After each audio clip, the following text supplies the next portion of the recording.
Hello student, इंग्रजी वाचायला तर शिकायचं आहे परंतु वेळच नाही. आज शिकवणार आहे इंग्रजी वाचायला फक्त 5च मिनिटात. फक्त 5च मिनिटं वेळ द्यायचा आहे आणि तुम्ही नक्की खात्रीनं शिकू शकणार आहात. इंग्रजी कसं वाचायला शिकायचं आणि शिकवायचं. पहा स्टुडंट्स, सर्वात प्रथम लक्षात घ्यायचे की इंग्रजी वाचण्यासाठी सगळ्यात महत्त्वाची गोष्ट जर कोणती असेल तर ती आहे आपली ABCD A to Z letters. ह्या लेटर्समध्ये ABCD असं वाचन न करता ए साठी आ, अ, ए असे त्याचे उच्चार आहेत ते पाठ करा. बी साठी ब, सी क किंवा स, डी याला डी वाचायचंच नाही, याला म्हणायचं ड, ए अ ई फ. म्हणजे हे लेटर पाहायचंय आणि खालचे उच्चार वाचायचे आहेत. जीकडे पहा आणि म्हणा ग, ज. सो याच्याकडे पाहायचे, जसं की ह, जसं की ई अ आई. इथं म्हणायचंय ज, इथे म्हणायचं आहे क, इथे म्हणायचंय ल, म, न. अशा पद्धतीनं मी खाली उच्चार लिहिलेले आहेत. ह्या अल्फाबेटला पाहात, याला म्हणायचंय प, पी वाचायचं नाही प. ह्याला क्व, क्व ह्याला उच्चार असतो क्व, र, स. अशा पद्धतीनं झेडपर्यंतचे हे साऊंड जे दिलेले आहेत ते तुम्ही पाठ करा आणि पालकांनी मुलांकडनं करून घ्यायचे. ही अतिशय महत्त्वाची गोष्ट आहे. First step. फर्स्ट स्टेपमध्ये हे सर्व या पद्धतीनं लेटर्स पाठ झाले. अगदी पाठ करायचे, तोंड पाठ करायचे आहेत. त्यांना आर लेटर दिसलं की त्यांनी र म्हटलं पाहिजे, त्यांना एस लेटर दिसलं की त्यांनी स म्हटलं पाहिजे, हे लेटर दिसलं की त्यांनी ट म्हटलं पाहिजे. इतकं पाठ करून घ्यायचं आहे. हे सर्व साऊंड, याला म्हणतात साऊंड. आता साऊंड पाठ झाले, त्यानंतर नेक्स्ट स्टेप कशी असते बघा. आता सुरुवातीला 2 लेटर वर्ड, 3 लेटर वर्ड्स लहान मुलं असतील तर त्यांना द्यायचेत आणि त्यापासून इंग्रजी कसं वाचायचं ते बघूया. बघा आता इथे लेटर पाहिलं मी तर मला लक्षात आलं पाहिजे की हे लेटर मी कसं वाचणार आहे. म. ए साठी साऊंड वाचायचा आहे आपल्याला ॲ.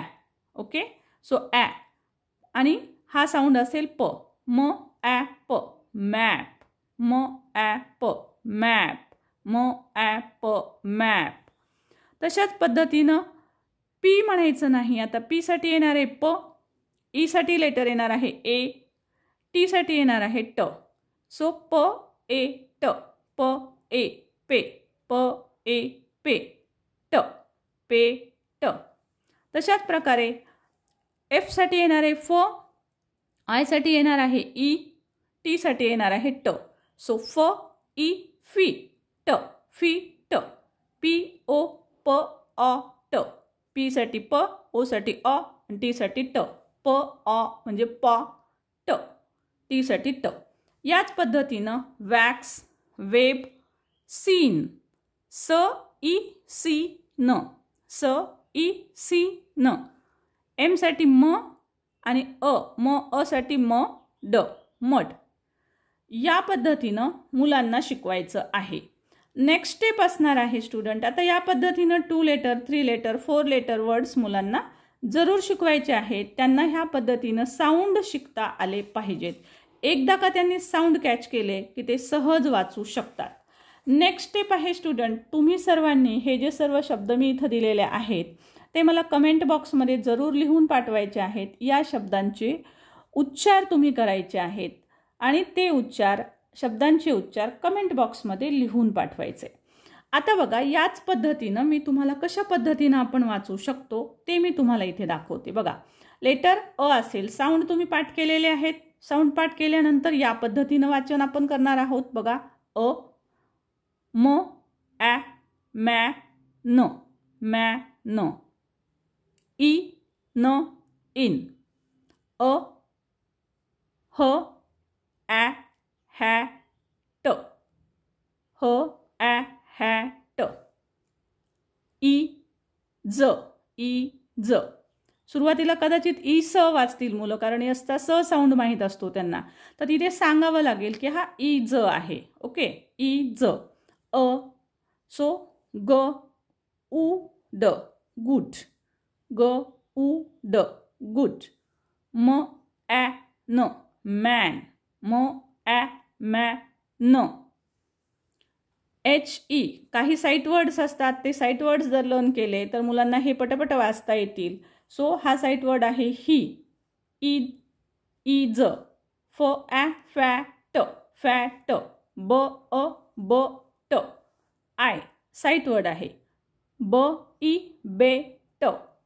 ही C A can. R U र न. अशा पद्धतीनं हे सर्व तुम्ही वाचन करू शकता.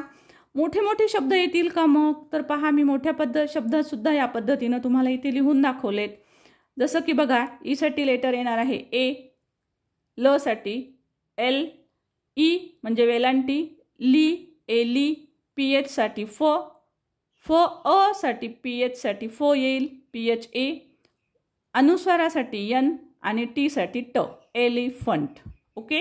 सो याच पद्धतीनं मोठे शब्दसुद्धा तुम्ही वाचू शकतात. कसे ते मी तुम्हाला इथे दाखवलेले आहेत. होप की तुम्हाला समजेल की 5 मिनिटामध्ये, बघा मी शिकवलंय 5 मिनिटात, तुम्हाला करायला थोडासा वेळ लागेल, परंतु 5 मिनिटात या पद्धतीनं तुम्ही नक्की इंग्रजी वाचन शिकू शकाल आणि शिकवू शकाल. आवडला असल्यास या पद्धतीनं घरी प्रॅक्टिस घ्या आणि स्वतः प्रॅक्टिस करा. तुम्ही 100% वाचन करू शकाल. फक्त गरज आहे ती तुम्हाला दररोज 5 मिनिटाचा वेळ देण्याची. Thank you so much for watching. Thank you.